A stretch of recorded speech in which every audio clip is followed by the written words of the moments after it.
Palette knife ডেকোরেশনের জন্য আমি এই ক্রিমটা আজকে বানাবো, আর এই কালারটা কিভাবে আনবো এটা দেখানোর জন্যই কিন্তু মূলত ভিডিওটা করা। তো এখানে দেখতেই পাচ্ছেন আমি অল্প পরিমাণে ক্রিম নিয়েছি, আর এখানে কিন্তু যে কালারটা ইউজ করতেছি এই কালারটা রেডম্যানের ব্লু কালার, আর এই কালারটা আমি অল্প পরিমাণে দিয়েছি। এখন এটা সুন্দর করে আমি ম্যাশ করে নিব, আর এটা কিন্তু খুব সুন্দর করে মিক্সিংটা করতে হবে যাতে করে সব জায়গায় কালারটা একই রকম থাকে। আর আমার ডেকোরেশনের জন্য একদমই অল্প পরিমাণে ক্রিম লাগবে, তো এই জন্য আমি একদম অল্প পরিমাণে ক্রিম হচ্ছে কালারিং করতেছি। আর অনেকেই হয়তো বা বলবেন যে আপু আপনার ক্রিম তো গলে গিয়েছে।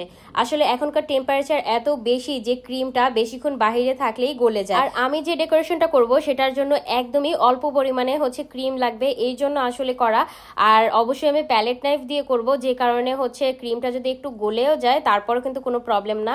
আর এই যে দেখতেই পাচ্ছেন কালারটা কিন্তু আমার চলে আসছে, আর এই কালারটা দিয়েই আমি প্যালেট নাইফ দিয়ে ডেকোরেশন করে নিব। আর এই কালারটা আনার জন্য কিন্তু অবশ্যই আপনার রেডম্যানের কালারটা ইউজ করতে হবে।